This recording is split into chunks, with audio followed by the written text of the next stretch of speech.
विशाल जी। श्री हरिवंश महाराज जी, जब एक बार राधा नाम लेने से पाप नाश हो जाता है तो बार बार राधा नाम क्यों जपना चाहिए? आगे मत पाप करो, विश्वास करो। आज के बाद मत करना, बस बैठ जाओ।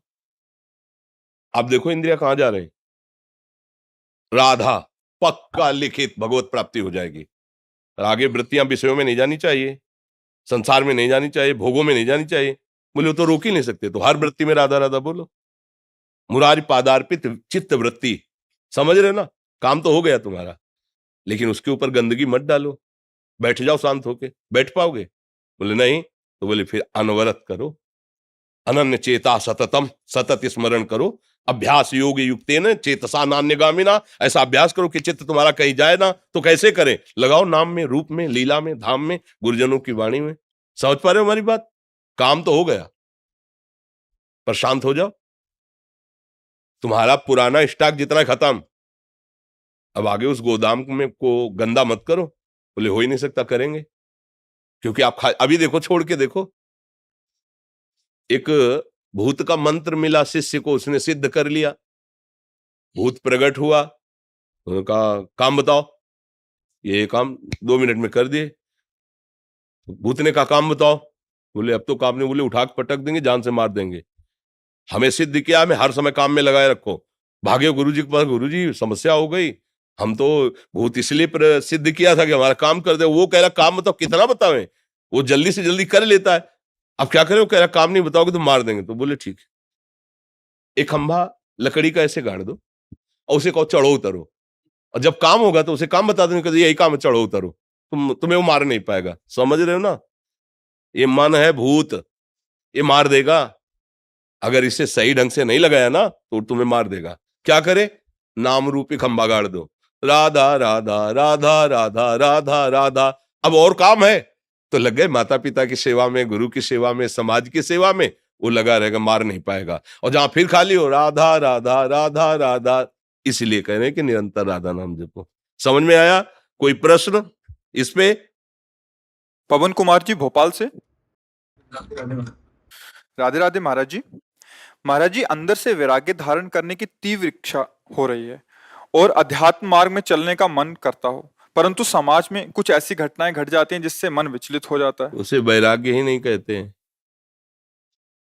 वैराग्य का मतलब होता है किसी से सलाह लेना, किसी घटना से देखकर विक्षिप्त हो जाना। इसे वैराग्य थोड़ी कहते हैं, इसे मरकट वैराग्य कहते हैं। मरकट में थोड़ी देर श्रृंगार करो बंदर का, सब नोच के बाहर फेंक देगा। इसे वैराग्य कहते हैं। वैराग्य का मतलब ये होता है कि घटना देखकर विक्षिप्त होना। अपने ऊपर घटना घटती है, ऐसा क्या कि घटना देखकर वैराग्य में फर्क पड़ जाए? वो घटना ही क्या है? वो घटना ही क्या है जो हमारे वैराग्य को, वैराग्य का क्या अस्तित्व रह गया? फिर जब राग रही थे तो घटना का प्रभाव कैसे पड़ सकता है? राग में ही तो घटना का प्रभाव पड़ता है। आप कह रहे हो वैराग्य बढ़ रहा है, और अध्यात्म तो कोई घटना ही नहीं। फिर अध्यात्म क्या? उमा काऊ में अनुभव पना, सत हरिभजन जगत सब सपना। सपने का कोई अस्तित्व, इन घटनाओं का कोई अस्तित्व है? उस अविनाशी आत्मा पर किसी शस्त्र का प्रहार, किसी अग्नि का, किसी मंत्र का कोई प्रहार काम नहीं करता। और वही मैं हूं। नैनम छिन्नन्ति शस्त्राणि नैनम दहति पावका न चैनम क्लेदयन्त्यापो न शोष्यति मारुता। कौन सी घटना मुझे परास्त कर सकती? मेरा शरीर नष्ट होगा, अभी नष्ट कर दे। उसका विधान अभी नष्ट कर दे, 100 वर्ष बाद नष्ट करे, मैंने पहले ही उसे नष्ट हुआ मान रखा हूं, क्योंकि मैं बैरागी हूं। अब घटना हमारा क्या बिगाड़ लेगी? कौन सी घटना बिगाड़ लेगी? अभी राग ही नष्ट नहीं हुआ बच्चा, इसलिए वैसी बात आ गई। समझ रहे हो ना हमारी बात? वैराग्य मतलब घटना। अरे अभी वैराग्य को समझा ही नहीं। ब्रह्मादिक के भोग सब विषम लागत ताई, नारायण ब्रज चंद की लगन लगी है जाए। विरह कमंडल कर लिए बैरागी दो नैन, मांगत दर्श मधुकरी छकत छके रहत दिन रैन। रूप छके घूमत रहे तन को तनिक न भान, नारायण दृग जल वह यह प्रेम पहचान। निरपेक्षम मुनिम शांतम निर्वैरम समदर्शनम अनुब्रजाम्यहम नित्यम पुए त्यंग रेणुवी। सरकार बोल रहे हैं, निरपेक्ष है, किसी की कोई परवाह नहीं। मुनिम मननशील, गुरु प्रदत्त मंत्र और नाम जप रहा है। शांतम, किसी भी द्वंद्व में वह शांत नहीं होता। निर्वैरम, किसी से दुश्मनी नहीं है उसकी। समदर्शिना, सब जगह भगवत स्वरूप का ऐसे महात्मा के पीछे मैं घूमता हूं चरण रज लेने के लिए। भगवान कहे अनुब्रजाम्य हम अहम अनुब्रजाम्य हम, पूरे पवित्र होने के लिए, रेणु भी चरण रज लेने के लिए। फिर क्या यार, ऐसा कैसे तुम बहुत कमजोर बात कह दिए। वैराग्यवान और आत्मबोध प्राप्त करने के लिए भगवत प्राप्ति करने की आग लग जाए, फिर ये कोई परवाह हो? अरे न लाज तीन लोकन की, न वेद को कहो करे, न शंख भूत प्रेत की, न देव जच्छते डरे, सुने न कान और की, दृश्य न और इच्छना। ये महावीर का मार्ग है, सब कुछ रौंदता हुआ आगे बढ़ता है। कोई उसे रोक सकता है? हर त्रिशूल, हर शूल यहां फूल बनता है। ये भगवत मार्ग है। डाल तो हमारे सामने जितनी विपत्तियां डालना है, कैसी वो हर गम तुम्हारा सहेंगे खुशी से, कभी भी न सिकवा करेंगे किसी से। प्यारे तो देख, तेरे के लिए जीवन समर्पित। अब जो खेलना है खेल, जो खेलना है खेल। मृत्यु से बढ़कर कोई खेल नहीं हो। मृत्यु तू मेरा प्रीतम है। पढ़ो विभूतियों में भगवान कह रहे सब कुछ हरण करने वालों में मैं मृत्यु हूं। जब आप आ रहे तो फिर मृत्यु भयभीत कैसे कर सकती है? और मरने से सब जग डरा, मेरो मन आनंद, कब मरी हो कब भेटियों। इससे बड़ी कोई घटना होती है? एक कायर थोड़ी इस मार्ग में चलते हैं, सूरवीर। केवल डायलॉग थोड़ी है, केवल वचन थोड़ी है, जीवन है। करके देख ले। मालिक से कह रहे हैं एक एक रोम कटवा दे, एक एक अंग कटवा दे। तेरे से प्यार किया है, प्यार है, तेरे ही बल से, तेरे ही बल से तेरे से प्यार किया। मिटा दे जो मिटाना चाहे। अब क्या डर, क्या डर? अपना कोई है तो डर है, मान है, शरीर है, मन है, कोई है तो डर। अब अपना क्या डर? अला आगे न पीछे, न ऊपर न नीचे, तू ही तू है। लाली मेरे लाल की जित देखूं तित लाल, और लाली देखन मैं गई तो मैं भी हो गई लाल। अब काहे को डर यार, काहे को डर? बिल्कुल नहीं। अरे अभी बच्चा समझे ले हो। कुछ समझो या ना समझो, सबसे हमारी समझ भली। ठाकुर नंद किशोर हमारे, ठाकुराइन ब्रसवान लली। अभी सब रंग आ जाएगा। मानो तो मान के चलो तो जान जाओगे, जान गए तो निहाल हो जाओगे। पहले नाम जप करो, कभी ऐसा कदम मत निकाल देना। ये आग का मार्ग है, अगर कदम निकाल के पीछे गए तो धोबी का कुत्ता घर न घाट का। सीधी बात। कदम तब बढ़ाना जब मृत्यु का वर्ण कर लेना, मैं मरा, अब अमर हो जाओगे। और अगर इसमें डर के हो कि पता नहीं ऐसा लो, मत निकालना। ये बड़ा ही कठिन मार्ग है। प्रेम पंथ अति कठिन है, सबको निभात नाय। चल के मोम तुरंग पर चलिबो पावक माए। मोम के घोड़े पे बैठ के आग की ज्वाला से निकलना ये मार्ग है। हाँ, ज्ञान के पंथ कृपान के धारा, परत खगेश लगे नहीं बारा। जो निर्विघ्न पंथ निर्वाही, सो कैवल्य परम पद लाही। भगवान के सहारे नाम जप करते हुए मस्ती से।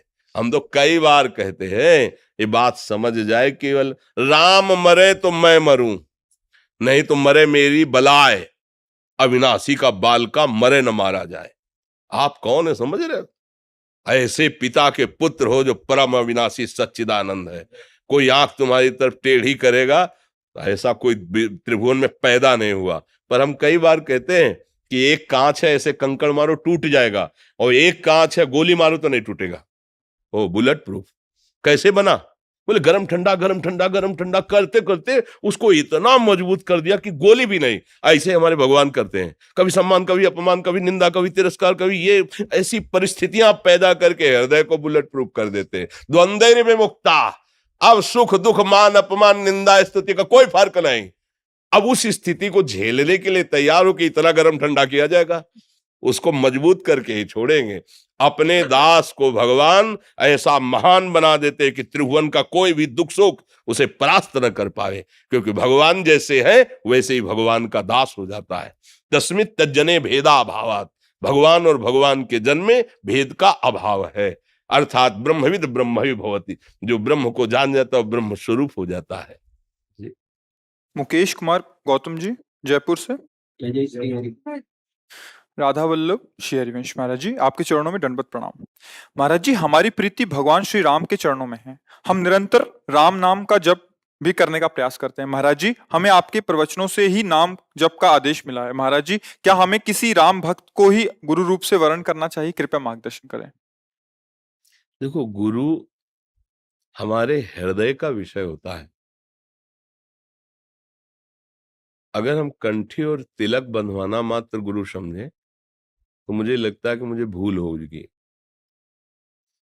और हमने ऐसे हजारों लोग देखे जो कंठी तिलक हमसे नहीं बनवाए, लेकिन नाम में प्रीति, गंदे आचरणों का त्याग और अच्छी भावनाएं प्रकट हो रही, तो क्या वो हमारे नहीं है क्या?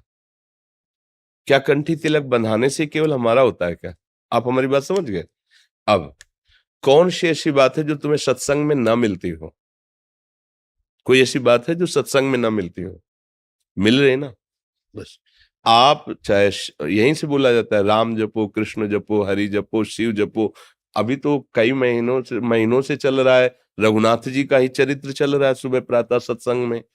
हमको भगवान नाम जप करना है, संत मुख से सुन लिया, कई बार कहा राम कृष्ण हरि, सुन लिया, अब जप कर। अब ये आगे का भगवान का काम है। किसको मिलाते हैं, किस रूप में गुरु रूप से आते हैं, हमें नहीं पता। आप जानो, हमारे तो आप ही गुरु, आप हमारे इष्ट हो, वही मिला देंगे। वो जहां मिलाना तो तुम्हारे हृदय में एकदम आनंद आ जाएगा, शीतलता आ जाएगी और लगेगा यही मेरे जीवन धन है, यही मेरे गुरुदेव है, बात बन जाएगी। हम अपनी तरफ से ये दौड़ भाग करेंगे तो ऐसा ना हो जाए कि हम ना समझ पाए और फिर बाद में हमारी अश्रद्धा हो जाए तो हमारा जीवन रुक जाएगा, परमार्थ रुक जाएगा। तो हम ये बात भगवान के ऊपर छोड़ देते हैं, क्योंकि वो हमको भी जानते हैं और गुरु को भी जानते हैं। सब गुरुओं के गुरु हैं। आपको जिस गुरु से या जिस रूप में मिलना हो, आप हमारे पास, हम आपका इंतजार करेंगे। और जपो राम राम राम राम राम राम। आदि राम नाम जप करते हैं और हमारी जो है श्रद्धा आपके प्रवचनों से ही ज्यादा बढ़ी है जी। तो भाव बच्चा मानने का भाव है, मानने का है। क्या गुरु गुरु क्या एक तत्व है या 100-200 तत्व है? इस पर तुम्हारा कुछ चिंतन कभी गया है? गुरु एक तत्व है ना? हम मान लेते हैं। हम अपने गुरुदेव का वर्ण कर लिया, उनके वचन मान लिए, चल दिए, भगवान की प्राप्ति हो जाएगी। अगर वचन नहीं माने तो बाहरी सब करने से अगर भगवान की प्राप्ति होती तो बहुत जल्दी सबको हो जाती। फिर क्या जाता है? ऐसा कहीं भी हमने नहीं देखा है, ना पढ़ा है और ना अनुभव में आया है। उनके वचन मानने से आया है। गुरु का क्या है? मोक्ष मूलम गुरु कृपा, कब? जब मंत्र मूलम गुरु वाक्यम। तो गुरु तो भगवान, ये कभी इंसान गुरु हो ही नहीं सकता। इंसान गुरु नहीं हो सकता, भगवान ही गुरु है। तो देखो, भगवान दे रहे हैं ना, राम राम बोलो। क्या दे रहे हैं? भगवान ही अपना परिचय बता, राम राम बोलो, कृष्ण कृष्ण बोलो, हरि हरि बोलो, राधा राधा बोलो। ये है गुरु जो निकला ना, ये गुरु है। मंत्र मूलम गुरु वाक्यम। प्रकट में तो हमें अखंड मंडलाकारम व्याप्तमेन चराचरम, चराचर में सब में गुरु तत्व विराजमान। प्रगट में तो हमें ऐसी भावना करनी कि सर्वत्र मुझे अपनी गुरु भावना कर लेनी। पर चलो वो स्थिति नहीं, तो एक जगह जहां हमारा हृदय मान गया कि इनकी बातों से हमारा संशय नष्ट हो रहा है, इस जगह से हमारी प्रीता बढ़ रही, हम वही भाव मान लेते हैं। मानने का सारा खेल है। और जब आगे की बात आएगी वो आ जाएंगे, वो उसी रूप में आ जाएंगे जिस रूप में हाथ पकड़ना है। आप अंदर से भावना बनाते चलिए और ये कार्य भगवान के ऊपर छोड़िए, वो मिला देंगे। वो कर, आप कहाँ खोज पाओगे? विद्यार्थी टीचर की योग्यता नहीं जान सकता, टीचर विद्यार्थी की योग्यता जानता है। ऐसे हम गुरु कौन बनाने योग्य है, हमारे पास क्षमता नहीं कि जान जाए। वो हमें जान सकता है लेकिन हम उन्हें नहीं जान सकते। तो आप जनाना कि आप हमारे गुरुदेव हो और हाथ पकड़ लेना। अब हमने शुरू कर दिया है मान के, तो मानी संख्या से सवाल हल हो जाएगा। मान लिया कि इस जगह हमारे गुरुदेव व्याप्त हैं और इनके श्रीमुख से हम राम राम सुन के जपना शुरू कर दिया। अब रूप लेकर के वो कौन सा आते हैं, रामानंद तिलक लगा करके आते हैं कि वो कौन सा, वो उनका काम है। हमें बता देना कि आप आ गए गुरुदेव रूप में, खत्म। छोड़ दो उनके ऊपर भार, वो अपने आप मिला देंगे। नहीं मिला देंगे? जैसे अभी मिला दिया है प्रवचन उपदेश, ऐसे वो हाथ पकड़ करके भी चल देंगे। तुम्हें चिंता क्या करनी है? शरणागत अंदर से हो प्रभु की, वो बात बन जाएगी। इसमें कोई संशय लग रहा है? महाराज जी जैसे ये बोलते हैं कि मैंने कल यहीं पे बात की थी आश्रम में कि मेरी प्रीति सर महाराज जी से मैं राम नाम में है और राम जी की मैं स्तुति करता हूँ, राम जी की भक्ति करता हूँ। तो जैसे मैंने कल यहाँ पे बात की थी तो बोल रहे थे कि महाराज जी से अगर आप लोगे दीक्षा वगैरह। हम कह रहे दीक्षा का मतलब तुम क्या समझे हो? दीक्षा का मतलब क्या समझो? यही तो ना कंठी तिलक। नहीं तो बात तो हम वही बोल रहे हैं ना। गुरु मंत्र महाराज। मंत्र मूलम गुरु वाक्यम। वाक्यम मंत्र का मूल क्या है? गुरु के वचन। कह रहे हैं राम राम जपो, भगवान के चरित्र गाओ, भगवान की शरण में हो, बात पकड़ो ना। अब तुम अगर इसमें आओगे तो फिर मार्ग बदल जाएगा। तुम जो चाह रहे हो गुरु दे रहा है, और गुरु जो जिस चाहत में है, अगर वो चाहत पकड़ना चाहोगे तो अपनी चाहत का समर्पण होता है। फिर कोरा कागज बन करके जाया जाता है। अनुमति और आज्ञा में बड़ा अंतर है बच्चा। फिर अनुमति और आज्ञा में अंतर है। ये अनुमति है आपकी राय में दस्तखत करना, और आज्ञा उसको दी जाती है जो ऐसे केवल होता है। आप क्या जानना चाहते हो? आप क्या पाना चाहते हो? मेरा कोई प्रश्न नहीं, बस मैं आपकी शरण में हूं। अब क्या जनाना क्या पवाना है आप देखिए, वो एक अलग मार्ग हो गया। और इस मार्ग में वहीं तक पहुंचने के लिए कह रहा हूं, जब आप ऐसे चलोगे ना तो भगवान आगे का मार्ग खोलने के लिए वो आपको उसी रूप में मिल जाएंगे। आपको खोजना नहीं पड़ेगा। ये वचन मानो ना कि वो मिल जाएंगे, खोजना नहीं पड़ेगा। यहां आप उपाय कर रहे हो, उपाय मत करो, नाम जप करो, उनके ऊपर छोड़ दो, वो आ जाएंगे उस रूप में, आपको वरण कर लेंगे, या आपका संशय मिटा देंगे, या आपका संशय मिटा देंगे। वो उनका खेल है। तुम खूब नाम जप करो, रामचरितमानस पढ़ो, भगवान के भक्तों का सम्मान करो, और प्रभु से याचना करो कि नाथ आप ही हमारे गुरुदेव हो। इष्ट और गुरु में भेद नहीं होता। भक्त भक्त भगवंत गुरु चतुर नाम बपवेग। अब जिस रूप से आपको आना हो, हमारे हृदय में निष्ठा पैदा कर दो। अगर वो इधर निष्ठा पैदा कर रहे हैं तो समझ लो उनके द्वारा दी गई। यदि और कहीं निष्ठा तो उनके द्वारा, अभी उनके ऊपर छोड़ो, आप फाइनल में मत रखो। समझ गए? जी महाराज जी। तो आपका सत्संग सुनते हैं। थोड़ा सा इनका प्रश्न था, मैं पूछ नहीं पाया। कह रहे थे कि इनको पद का अभिमान ना हो, इसके लिए महाराज जी क्या?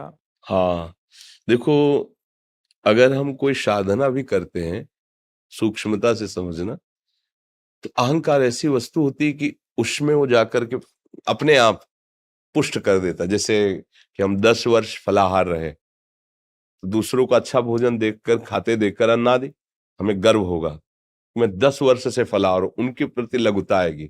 मतलब परमार्थ के साधन में भी अहंकार का भय रहता कि बढ़ ना जाए। 10 साल से मौन हूं, 12 वर्ष से खड़ा रहता हूं, पानी में खड़े होकर इतना, कहीं ना कहीं वो पुष्ट होता है। आपका तो खैर व्यवहारिक पद है, भौतिक पद है, और आप इतनी सावधानी अंदर रखना चाहते हैं कि इसका भी आम ना हो।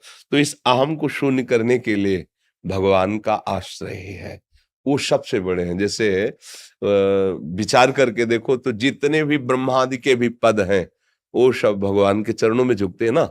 ध्येयम सदा परिभवंगम अभीष्ट दोहम तीर्थास्पदम शिविरंच नुतम शरण्यम भृत्यार्तिहम प्रणतपाल भवाब्दिपूतम वंदे महापुरुष ते चरणारविंदम। जिनके चरणों का ध्यान भगवान शंकर ब्रह्मादि बड़े बड़े महापुरुष करते हैं, उन्हीं के चरणों का आश्रय ले लो। भगवान के चरणों का आश्रय, तो वो तुम्हारी व्यवस्था, सुरक्षा आंतरिक और बाहर भी करेंगे। आंतरिक शत्रु हैं काम क्रोध लोभ मोह मद मत्सर आदि, अहंकार आदि, और बाहरी जो द्वेष करने वाले या जो नीचा दिखाने वाले, अंतर और बाहर दोनों जगह से बचाने का काम नाम करता है।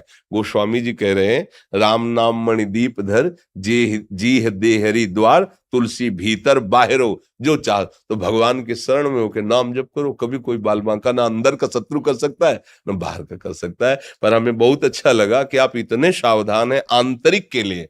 बाह्य के लिए तो भौतिकता का जब पद मिलता है तो कोनर अस जन्मा जगमा ही प्रभुता पाई जाय मदलाई। पर आप इतने सावधान हैं कि आप भौतिक पद पे होते हुए भी उस दुश्मन पर नजर रखे हैं जो अंदर बढ़ता है। ये कृपा का लक्षण। इसका मतलब आप पर भगवान की कृपा है, तो भगवद आश्रित होकर नाम जप कीजिए। हाँ, समाज की सेवा करो। भगवान ने कृपा की, चाहे अगर हम छोटे पद से अच्छी सेवा करते जाएंगे ना, तो भगवान, जैसे पिता 1000 रुपया दे, आप उसे सही प्रयोग कर दिए तो 1 लाख की सोच लेगा, और 1 लाख सही खर्चा कर लिए ना तो 1 करोड़ की व्यवस्था है। मेरा पिता अनंत वैभवशाली है, समझ रहे हो, और आपको सेवा दी, आप इसे अच्छी तरह निभाओ। कहीं कोई ऐसा गंदा आचरण न हो जिससे आप पर अंगुली उठे कभी, तो आपको आगे बढ़ा दिया जाएगा। वो चाहे ना तो मच्छर को भी ब्रह्मा बना दे, मसकहीं करें बिरंची अजय मशक्तेहीन। प्रभु का भरोसा रखो, माता पिता की सेवा में भगवत भाव रखो, ये आपके लिए भगवान के समान है। और जो पद मिला है, जितने लोग आपके सेवा क्षेत्र में आते हैं, एक मित्रवत व्यवहार करो, आत्मवत व्यवहार करो। जो दूसरों को कष्ट देने वाला व्यक्ति हो, उसको शासन में लेने की जितना अधिकार है उतनी व्यवस्था करो कि गरीब को, दुखी को, किसी ऐसे को ना सता पावे जिसके पास सहयोग, उसके पास आप खड़े हो जाओ कि इससे लड़ने का मतलब मेरे से लड़ना। तो देखोगे भगवान आपको ऐसे उठाते चले जाएंगे। नहीं, वो चाहे तो क्या नहीं कर सकते, वह उनके सहारे रहना और कभी डरना नहीं। जो धर्म पे चलता है उसका विनाश कोई नहीं कर सकता। थोड़ी देर के लिए विपत्ति आ सकती पूर्व कर्मानुसार, जैसे महाराज युधिष्ठिर पांडवजन बन बन भटके ना, लेकिन चक्रवर्ती पद पर बैठा कौन? युधिष्ठिर ही तो बैठे, विनाश हो गया कौरवों का। इसलिए थोड़ा धैर्यवान बनना कि भजन करता हूँ, सबकी सेवा करता हूँ, फिर भी लोग हमारी अवहेलना करते हैं, निंदा करते हैं। हारना नहीं, वो आगे आपको बढ़ा देगा। चल अच्छे से। शेरविंश महर्षि, महर्षि आप कैबिनेट मिनिस्टर हैं अभी वर्तमान में, और आप उनके साथ के सहयोगी जो कुछ उत्तर प्रदेश मंत्रालय से हैं, कुछ जो कैबिनेट में बैठे हैं, और कुछ पुलिस विभाग के मंत्रालय। महाराज जी, आपके श्रीमुख से कुछ आशीर्वचन महाराज जी।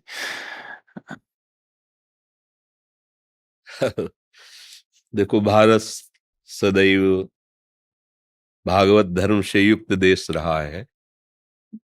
अब धीरे धीरे आधुनिकता ऐसी बढ़ती जा रही जिससे हमारे आचरण हमारे धर्म के प्रतिकूल होते जा रहे हैं। वास्तविक अध्यात्म से ही हम सुख और शांति का अनुभव कर सकते हैं। दूसरों के सुख के लिए जो जीवन धारण करता है वही महात्मा है, वेश कुछ भी हो। अगर वेश साधु का है और स्वार्थवश वासनाओं की पूर्ति, उसे महात्मा नहीं कहा गया। भले पैंट शर्ट में है, पैजामा कुर्ता में है, धोती कुर्ता में है, पर उसका दूसरों का हित करना स्वभाव बन गया है, तो उसी को महात्मा कहा गया है। हमें चाहिए कि हमें जो भी पद भगवान की कृपा से भारत सरकार की पदवी पर जो भी पद मिला है, उससे हम समाज में शांति और सुख का विस्तार करें। वो तभी होगा जब यहां होगी। खास बात है, अगर हमारा हृदय शांत है, कैसे होगा शांत हृदय? किसी पद को पाकर, किसी संपत्ति को पाकर, सम्मान प्राप्त करके मन शांत नहीं होता, भय और अशांति से युक्त होता है। कहीं पद छूट न जाए और कहीं विरोध भावना प्रकट हो जाए। इसका मतलब शांति का कुछ और स्वरूप है। तो भगवान श्री कृष्ण चंद्र जो कह रहे हैं कि श्रद्धावान लभते ज्ञानम तत्परा संयतेन्द्रियः ज्ञानम लब्ध्वा पराम शांति मचिरेणाधिगच्छति। शांति का स्वरूप है, अगर ज्ञान प्राप्त हो जाए तो शांत हो जाएगा, उसकी वृत्तियां निर्मल हो जाएंगी। तो ये नहीं कि ज्ञान प्राप्त करने के लिए उसे साधु वेश धारण करना पड़ेगा। महाराज चक्रवर्ती सम्राट अम्बरीश जी परम ज्ञानी, परम भगवान के भक्त, तो सम्राट पद से तो फिर छोटा ही सब पद होता है। सम्राट पद होता है शास्त्रों राजाओं के ऊपर जो बैठा हुआ है, उसे जिसे बादशाह कहते हैं, वो सम्राट पद था अम्बरीश जी का। तो हमें लगता है कि यदि हम ये बात जान जाएं कि मेरे भगवान ही विविध रूपों में हैं और मुझे उनकी सेवा करने का सौभाग्य मिला है, और जितना भी हमें सामर्थ्य भगवान ने दी है, जो धर्म विरुद्ध आचरण करेगा, भगवत विरुद्ध आचरण करेगा, शास्त्र विरुद्ध आचरण करेगा, तो शास्त्रीय और राजकीय दोनों जगह कानून बने हुए हैं। राजकीय विधान में भी कानून है और हमारे शास्त्रीय विधान में भी नरक आदि का प्राविधान है। तो इसलिए हमारी सामर्थ्य के अनुसार अधर्माचरण करने वाले, शास्त्र विरुद्ध आचरण करने वाले, भगवत विरुद्ध, धर्म विरुद्ध आचरण करने वाले को दंड मिलना, और शास्त्र और धर्म के अनुकूल चलने वाले को सहयोग मिलना, निर्बलों की सहायता करना, किसी भी प्रलोभन में आकर अपने धर्म का त्याग न करना। चाहे कोई कितना भी बड़ा पद या धन मिलने का प्रलोभन हो, हम अपने धर्म का त्याग न करें। तो इससे हमारे हृदय में जो सुख आएगा वो समाज में विस्तरित होगा, जो शांति आएगी वो हमारे समाज में बढ़ेगी। जैसे एक किसी कोने में बैठा हुआ कोई भी भगवत प्राप्त महात्मा सुख शांति से स्थित होकर जब संकल्प करता है, सर्वे भवन्तु सुखिनः सर्वे सन्तु निरामयः सर्वे भद्राणि पश्यन्तु मा कश्चित् दुख भाग भवेत्। तो जैसे दीपक है, उसका जितना प्रकाश है उतना अंधकार नष्ट होगा, ऐसे उस महात्मा का जितना प्रकाश है उतने जीवों का अंधकार नष्ट होगा। तो आपको भी जो पद मिला है, बहुत से नगर गांव लाखों लोग आपके अधीन हो सकते हैं, प्रेम सुख और शांति। आज हम सही ना समझने के कारण कुछ लोग अपने पदों का दुरुपयोग करने लगते हैं। कितने दिन ये पद रहेगा, कितने दिन ये वैभव रहेगा, कितने दिन ये शरीर रहेगा, ये हम खुद अपने से प्रश्न करें। नहीं, एक नियत समय के लिए है। काल से कोई भी अंगरक्षक नहीं बचा सकता, काल से कोई भी सुविधा धन दौलत पद मुझे नहीं बचा सकता उस कालातीत परमात्मा के सिवा। तो हमारा जितना समय बचा है हम प्रभु का स्मरण करते हुए धर्म पूर्वक चलें, और ये बहुत बड़ी सेवा है। देखो, चाहे हम एकांत गुफा में रहे हो, पर आके समाज सेवा ही करके जाना होगा। तो आपको तो प्रारंभ से ही समाज में रख दिया और भगवान ने योग्यता दे दी और आपके हाथ में अधिकार दे दिया। आप लाखों लोगों को सुख पहुंचा सकते हैं, आप लाखों लोगों को दुख से बचाने का उपाय कर सकते हैं। तो हमारी प्रार्थना है, जो भगवान ने आपको पद दिया है, ईमानदारी से सत्य को साक्षी रखकर आप उस पद पर चलिए और भगवत स्मरण करते रहिए। तो ये जन्म भी आनंद और सम्मान पूर्वक कटा और हम भगवान के पास जाकर भी उनका प्यार दुलार प्राप्त करेंगे। ये जगत का जितना भी स्वरूप है, ये प्रतिपल एक रस नहीं रह सकता, ये परिवर्तनशील है। आप देख रहे हैं, एक समय आपकी बाल्यावस्था थी, अनजाने में जान ही नहीं पाए, जवानी आ गई और जवानी कब गई पता ही नहीं चला और शरीर शिथिलता और बुढ़ापा की तरफ। तो आगे वाली भी की तो सोच लें, उस दशा का नाम है मृत्यु।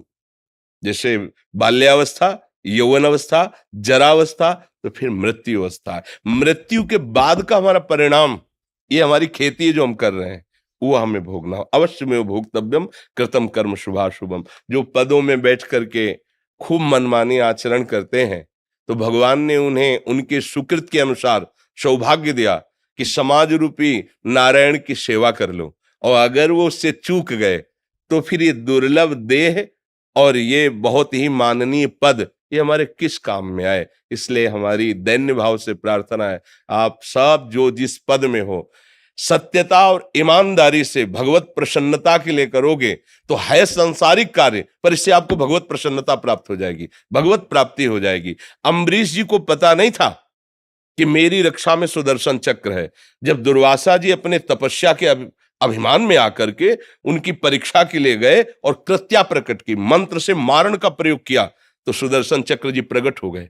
जबकि एक वो महात्मा है जो लंगोटी वलकल की लगाकर केवल दूब का रस पीता है, और एक वो राजा जिसकी बहुत सी रानियां और बहुत सा वैभव है, पर वो भगवत सेवा परायण है।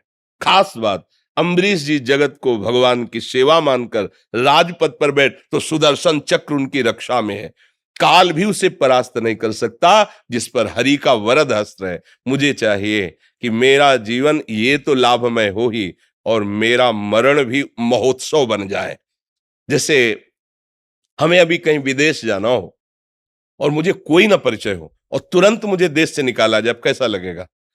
और अगर मुझे पास दे दिया गया है और वहां व्यवस्था कर दी गई, फिर देश से किया जाए तो कैसा लगेगा? दोनों बातों को देखो। ऐसे ही ये देश हमें कमाई के लिए मिला है क्या? सत्कर्म की कमाई करके, भजन की कमाई करके हम भगवत धाम पर अपना अधिकार प्राप्त करें, भगवान की नित्य सेवा में पहुंचे। आजकल जो बहुत मानसिकता बिगड़ रही है, बेविचार, मदिरापान, मांस खाना, इन किन प्रकार किसी भी हिंसा के द्वारा, अधर्माचरण के द्वारा सुख भोग करना और धन कमाना बहुत गलत है। परिणाम में इसका जो परिणाम आएगा वो आप संभाल नहीं सकते। कोई भी धर्म तुम्हारी रक्षा करेगा, भगवान नाम तुम्हें सुख प्रदान करेगा। और धर्म विहीन जो आचरण बढ़ रहे हैं, हमें लगता है आप जैसे पदाधिकारी जन अगर मिल करके इस पर थोड़ा सा प्रकाश डालें तो हमारे नव युवक, यही हमारे भारत देश की आगे चलकर वो पीढ़ी है जो हमारे देश को सुव्यवस्थित सुरक्षित रखेंगे, चाहे वो सेना में कहीं भी हो। अगर हमारा स्वभाव ठीक हो गया, आचरण ठीक हो गए, तो सब ठीक हो जाएगा। इसलिए हमारी प्रार्थना है, नाम जप कीजिए और सबको भगवत सेवा की भावना से सुख दीजिए। आपको जो पद मिला है वो जीवन सार्थक हो जाएगा।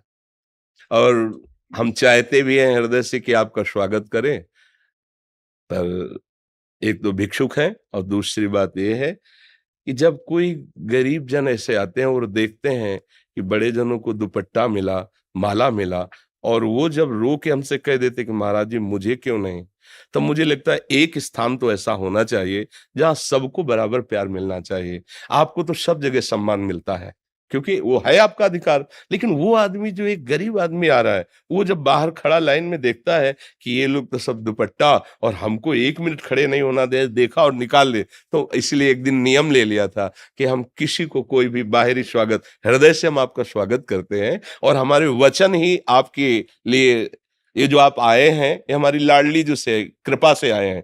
श्री राधिका कृपा बिन सबके मनन अगम्य। जब हनुमान जी का दर्शन विभीषण जी कर रहे हैं, तब उन्होंने कहा प्रभु मैं समझ गया कि आज मेरे श्री राम की मेरे ऊपर कृपा है। जो प्रभु मोहि अनुग्रह कीन्हा तो तुम आई दरस हठ देना, अब मोहि भाव भरोस हनुमंता बिनु हरि कृपा मिले। तो हृदय का प्यार हम आपको समर्पित करते हैं। आप स्वस्थ रहकर और परम पवित्र बुद्धि के द्वारा हमारे देश की सेवा करें। बाहरी स्वागत हम तो भिक्षुक हैं कि आपको माला पहनाए या चुनरी डालें, ऐसा पहले सोचा था, हमारे मन में था कि अगर हमारे देश के पदाधिकारी जन धर्म का रहस्य समझेंगे तो लाखों को वो सुव्यवस्थित रखेंगे। पर जब उनकी बातें सुनी तो मुझे भी लगा कि इनका तो सब जगह सम्मान होगा, लेकिन उसका तो उसके लिए हमको इस स्थल पे एक श्रेणी रखनी पड़े। एक श्रेणी में जैसे हम आपसे हाथ जोड़कर बात करते हैं, ऐसे उनसे भी बात करते हैं। जैसे हम आपको कोई माला चुनरी नहीं, ऐसे उनको भी कोई माला चुनरी नहीं, तो एक समान भाव हो गया। तो संत के दरबार में समान भाव ही, समता ही, यही सबसे बड़ा भगवान का आशीर्वाद होता है, जिससे किसी को दुख नहीं पहुंचेगा। इसलिए हम प्रगट में आपको चुनरी और माला नहीं पहना पा रहे।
जैसे कोई कहता है ना कि हमारा जन्मदिन है, तो संसारिक जन्म नहीं कहते हैप्पी बर्थडे, ऐसे हैप्पी हो जाओगे, हैप्पी ऐसे हो जाओ जब तक तुम्हारे पास नाम रूपी धन नहीं है, अच्छे कर्म नहीं है, बुजुर्गों की सेवा नहीं है, तो तुम हैप्पी कैसे रह सकते हो?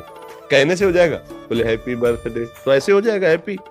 ऐसे कहने से हो तो हम सब मिलकर बोले भारत पूरा हैप्पी हो जाए, विश्व ब्रह्मांड हैप्पी, ऐसे प्रसन्न, हैप्पी माने प्रसन्न होता है, क्यों होता है? तो प्रसन्न कब हो गए? प्रसादे सर्व दुखानाम हानिरस्योपजायते, जब भगवान की कृपा का अनुभव करोगे, दूसरों की सेवा करोगे, तब आप नाम जप करो सब, तभी जीवन सार्थक है। हमारी प्रार्थना है, भूल गए हो अपने प्रीतम को, वास्तविक प्यारे को भूल गए हो, इसीलिए सब परेशान हो। भूल मिटाना है, ऐसा कोई ना समझे कि हम धन के बल से, पद के बल से जो चाहे वो करें और हम सुखी हो जाएं, ऐसी भूल नहीं। यही भूल मिटानी है, और वो भूल मिटती भगवान की शरण में। भगवान की शरण का भाव आता है संतों के पास जाने में। तो भगवान की कृपा से जैसे आप लोग आए हो, तो नाम जप करो। जितना आप नाम जप करोगे तो उतने आप आनंदित रहोगे। और अपने बुजुर्गों की सेवा करें, जो अपने माता पिता बुजुर्ग हैं। कोई पास पड़ोस में ऐसा हो जिसकी सेवा करने वाला ना हो, तो अपने को तन मन धन से सेवा कर, तो भगवान उससे प्रसन्न हो। और जब भगवान प्रसन्न हो गए तो आप प्रसन्न ही रहोगे, है नहीं? हमसे गलत आचरण हो जाए और भगवान अप्रसन्न हो जाए तो रुपया हमें प्रसन्न कर पाएगा? तो हमारा जो हैप्पी बर्थडे है, जन्मदिन है, वो तभी है जब हम पे भगवान प्रसन्न हो जाए, नाम जप करे तो। राधा राधा राधा।